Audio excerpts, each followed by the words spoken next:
Welcome to the deep dive. Navigating the unpredictable currents of the business world requires understanding not just growth, but also how companies weather the storms. Here on the innovation perspective, we explore these dynamics through the lens of visionary strategies, and today we're diving into one that sounds, well, a bit counterintuitive. Retrenchment strategy. It really does. It's easy to think of it purely as cutting back, maybe even as a sign of failure. But as the sources we're looking at show, retrenchment is often a crucial strategic maneuver. Right. It's like the business equivalent of a strategic retreat, sometimes a necessary step back to prepare for future advancement. Exactly. And for anyone curious about how businesses survive these big seismic shifts, maybe especially founders wrestling with their own challenges, understanding this is pretty vital.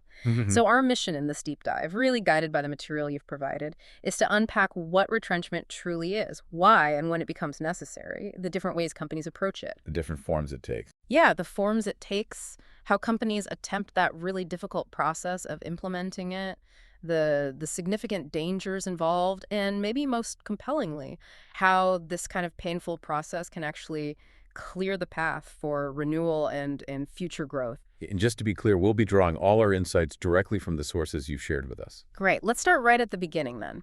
When we talk about retrenchment, what exactly are we defining here? Okay. So at its core, retrenchment is a deliberate decision by a company to significantly reduce the scale or maybe the scope of its operation. Deliberate. So it's not just drifting downwards. No, exactly. It's not simply shrinking because things are bad. It's an active, strategic choice made to address serious challenges and hopefully stabilize the business. So it's like intentional contraction, deciding to get smaller on purpose. Precisely. The sources use that really helpful analogy of pruning a plant. You cut away certain branches not to harm the plant, but actually to redirect energy to the stronger parts, right? Allowing the whole thing to flourish in the end. So retrenchment is about making those tough, sometimes really painful cuts to preserve the health of the core business. And what forces a company's hand? What makes them consider such, well, drastic pruning? What are the signs that scream, hey, you need to think about retrenchment? Well, companies typically turn to retrenchment when they're facing pretty significant distress signals. Signs that indicate their current path just isn't sustainable. Okay. The sources detail several key indicators. The obvious ones are financial, like declining profits, or even consistent losses. If the core business isn't making money, or worse, is actively losing it. The bottom line is bleeding red. Yeah, right. And hand in hand with that often comes negative cash flow. Profits can sometimes be, well, accounting figures, but negative cash flow means you're literally running out of money to operate day to day.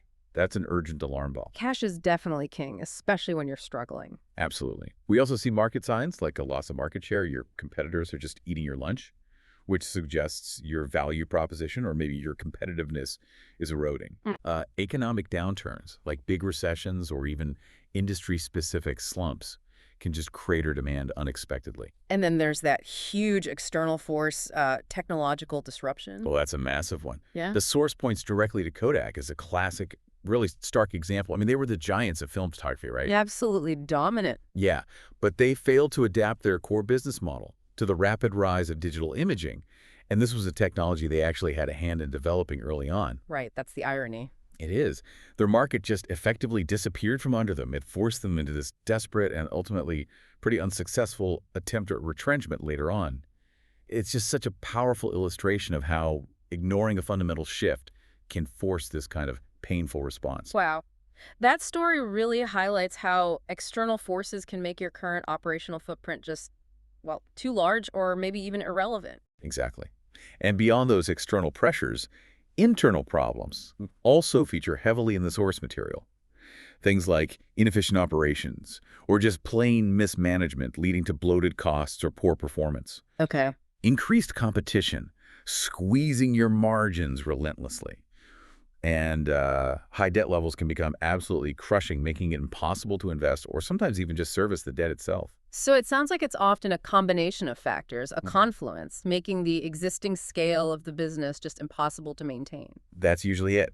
And that's precisely when retrenchment becomes necessary. It is a defensive strategy, yes, absolutely aimed at stopping that uncontrolled decline. Stopping the bleeding. Stopping the bleeding, creating a stable base from which a company might hopefully, eventually recover. Understood. So if you're seeing those critical signs, you know some form of retrenchment is probably needed. But you mentioned it's not just one single action, more like a toolkit, right? What are the different strategies the sources describe? Yeah, that's a good way to put it. The sources outline three main types, and they kind of represent a spectrum of severity. The least drastic, and often the first line of defense when performance is declining but maybe not yet a full-blown crisis, is what's called a turnaround strategy. Turnaround. Okay, that implies reversing direction. What's the main focus there? It's heavily internally focused. The goal is to quickly reverse the negative trends by improving operational efficiency and financial performance. Oh, okay. How? Key actions usually include significant cost reduction, and this can mean layoffs, unfortunately, cutting R&D budgets, slashing marketing, reducing operational expenses like travel, or maybe renegotiating supplier contracts, pretty much tightening the belt everywhere. Making the company significantly leaner and doing it quickly. Yes, often brutally so. Another element is asset reduction, but typically this involves selling off underutilized non-core assets, things spare real estate, or maybe outdated equipment, things that generate needed cash without really harming the fundamental business capability. Right, freeing up capital that's trapped. Exactly. There's also usually a strategic focus component. Often it's framed as revenue generation or maybe selective growth. You basically double down on what's currently profitable and core to your business. Okay. Maybe you make some minor improvements or sales pushes there, but major new product development, that's usually paused. It's all about focusing resources where they can have the most immediate positive impact. Stick to your knitting, essentially, for a while. For a while, yeah, that's a good way to think about it. And finally, there's often restructuring of the organization itself, maybe changing management, consolidating departments, streamlining workflows to eliminate redundancies, and hopefully improve decision-making speed. The overall aim is to stabilize the company and set it on a new, healthier trajectory. But it absolutely demands very strong leadership, making decisions that are often quite unpopular. Okay, so turnaround is about fixing the core from within. What if that's not enough? Or perhaps if specific parts of the business are the main problem? Right. Then you might move towards a divestment strategy, sometimes called divestiture. This involves selling off a distinct part of the company, like a specific division, a product line, maybe a subsidiary, or even just major assets, selling it off to another company. Like spinning off a whole business unit? Precisely. Yeah. The reasons for doing this can vary. That unit might just be underperforming and dragging down the rest of the company's results. Uh-huh. Or maybe it lacks strategic fit with where the company sees itself going long term, especially after market changes. Sometimes the company just desperately needs cash from the sale to fund its ongoing operations or invest in its core areas. Makes sense. Or in some cases, it's about unlocking value. Maybe that unit is actually worth more to a different kind of company, and selling it realizes that higher value for the parent company. So it's really about shedding the parts that are either a drain or just don't align anymore so you can focus resources on what's strongest or maybe most promising for the future. Exactly. It streamlines the whole portfolio and lets you concentrate effort and capital where it matters most. And the third type. This one sounds like the most final. It is. Liquidation strategy is definitely the last resort.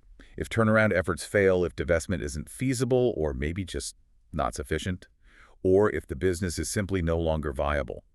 Liquidation means shutting down the company entirely. Closing the doors for good. Wow. Yes. The main objective here is simply to sell off all of the company's assets in, hopefully, an orderly process to pay off creditors as much as possible. Right. Any funds left over would go to owners or shareholders, but honestly, that's pretty rare in these distressed liquidations.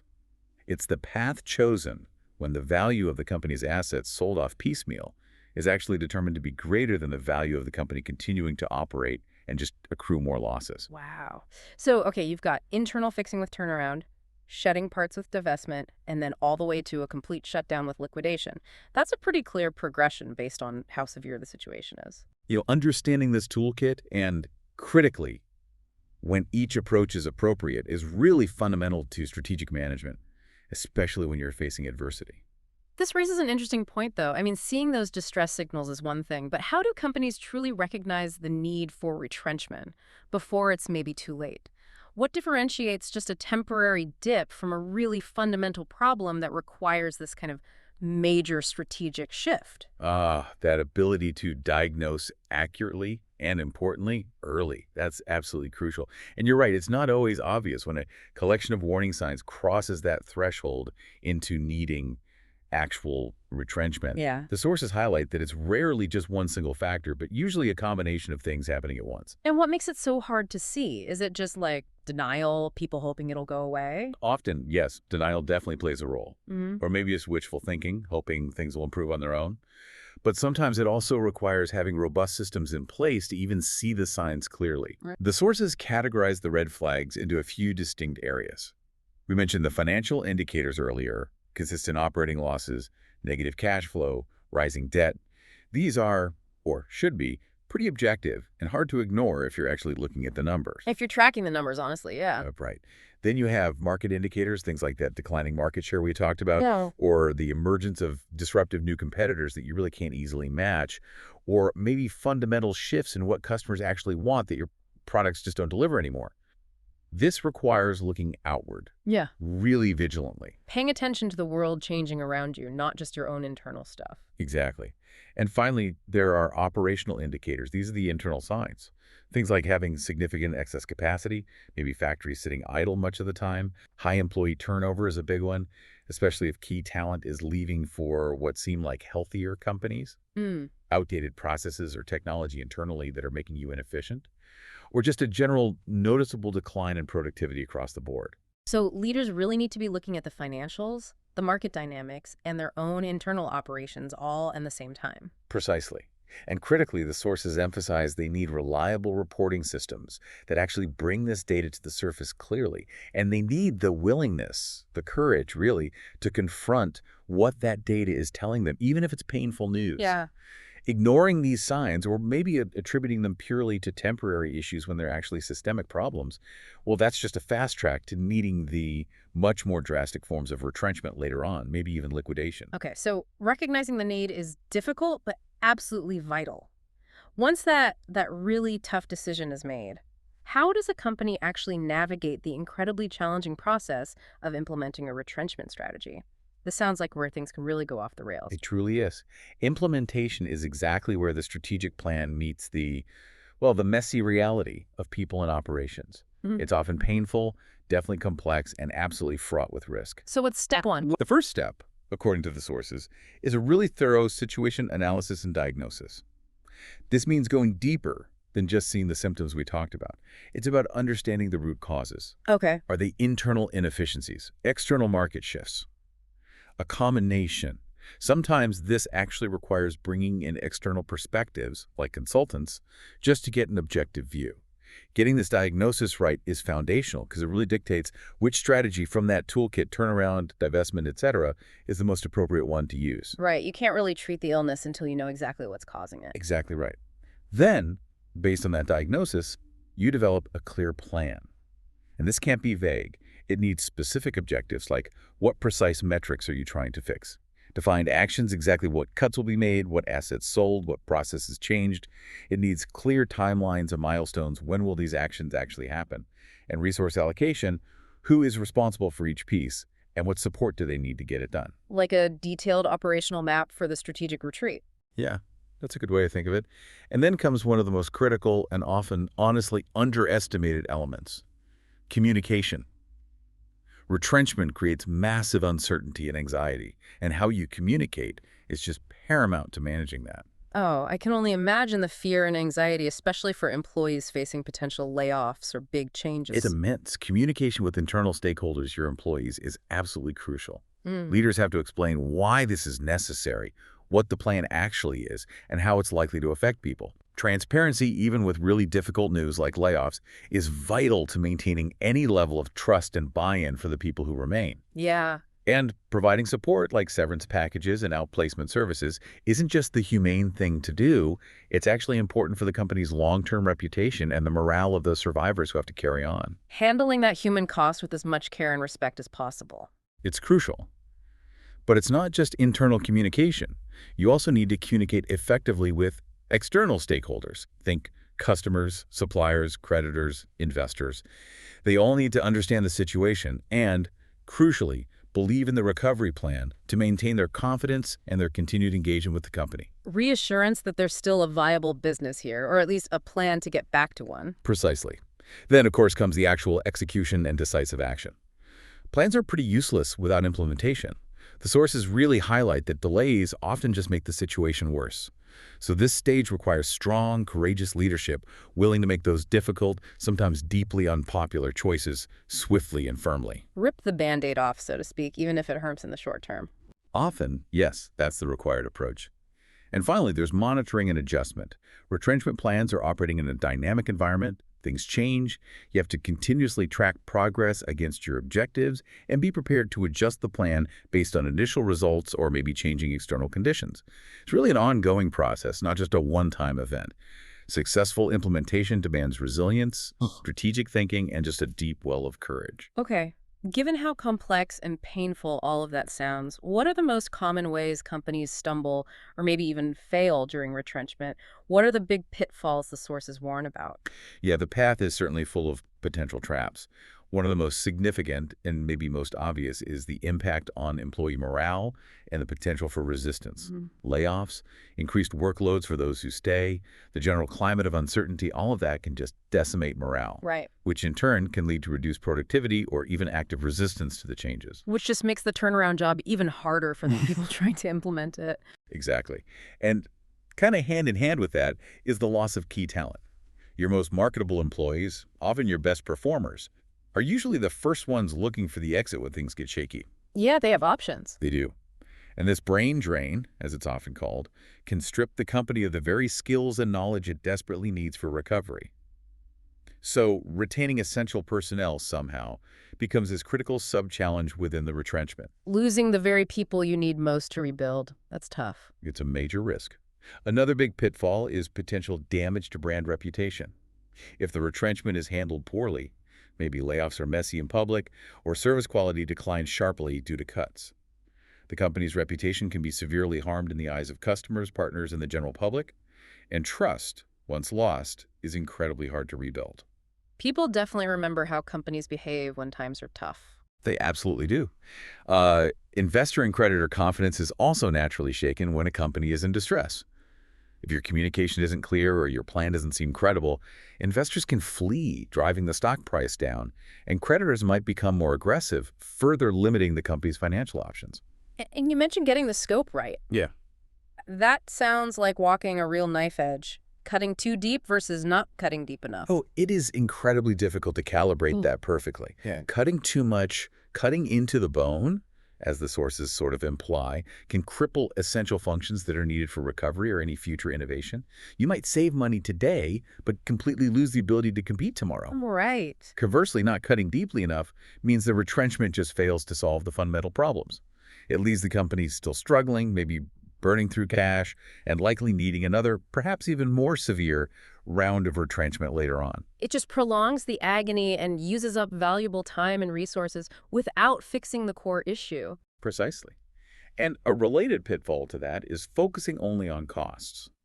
While cost reduction is often central, a singular focus on just cutting expenses ignores the revenue side of the equation, or the longer-term strategic direction.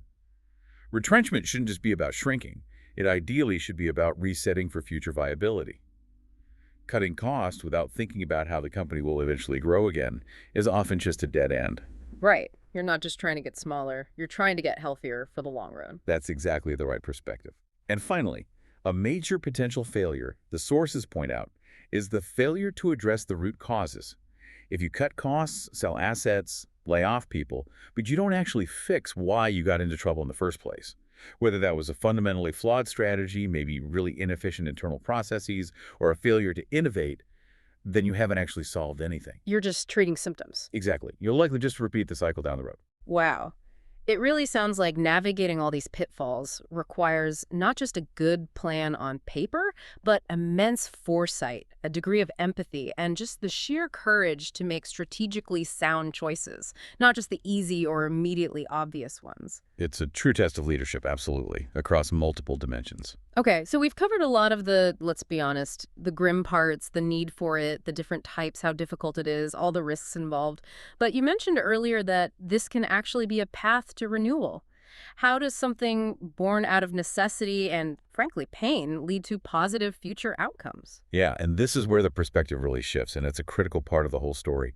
While retrenchment is almost always forced by negative circumstances, a successful retrenchment can actually be a powerful catalyst for positive transformation down the line. How so? Well, first, by shedding inefficient operations and non-core assets, the company often becomes a leaner, more efficient organization. Waste gets eliminated, processes are streamlined out of necessity, focus becomes much sharper. It's like forced discipline in a way. In a way, yes. That usually leads to improved financial health. Costs are down. Maybe debt has been restructured. You might have cash from asset sales. All this helps restore stability, improves cash flow, stops the financial bleeding, and creates a more solid foundation. Okay. It also forces a crucial strategic focus. Companies in distress have to confront what their true core competencies are. What are we really good at? This can lead to a much clearer sense of purpose and direction after all the noise and distraction is stripped away. Really asking, what are we fundamentally good at, and where should we focus our limited energy and resources going forward? That critical question often gets answered very definitively during this process. Yeah. And sometimes, interestingly, the crisis itself sparks an opportunity for innovation. Being forced to operate with fewer resources under intense pressure can actually break old habits and complacency. It can stimulate creative problem solving, particularly initially in things like efficiency improvements or finding innovative ways to leverage those core strengths you've just refocused on. Necessity breeds invention, even, or maybe especially in tough times. Absolutely. And perhaps most importantly, successful retrenchment provides a stronger foundation for growth. By stabilizing the business, improving the financials, and clarifying the strategy, the company is now in a far better position to pursue new opportunities, invest selectively where it makes sense, and compete effectively again, but this time from a position of renewed strength. And the sources highlight one of the most famous examples of exactly this happening. They do Apple in the late 1990s. It's a great case study. When Steve Jobs returned, the company was struggling badly, facing many of those distress signals we discussed earlier. Right, they were in real trouble. They were, and Jobs implemented really drastic retrenchment measures, slashing product lines left and right, cutting costs dramatically, refocusing intensely on just a few core products, Right. like the Mac initially. That wasn't the end of Apple's story. Far from it.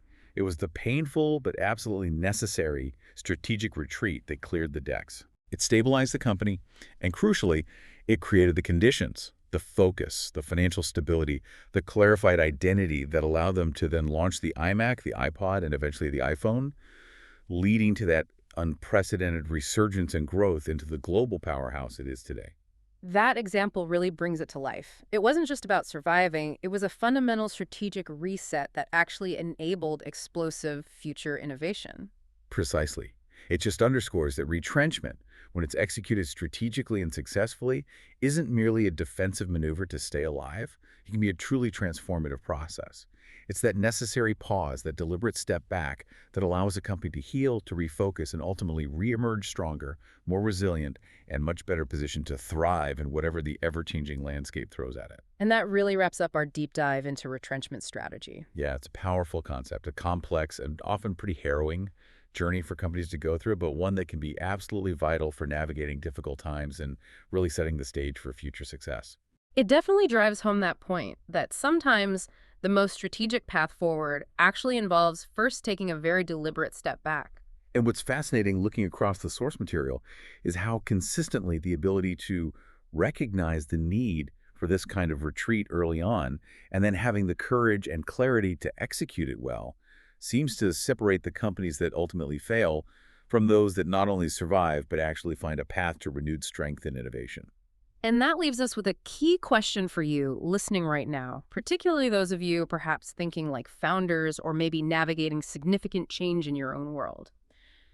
What does understanding this really challenging strategic retreat tell you about confronting difficulties in your own endeavors?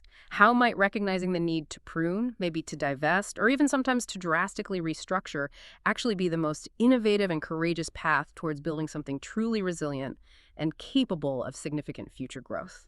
Definitely something worth considering as you face the challenges ahead.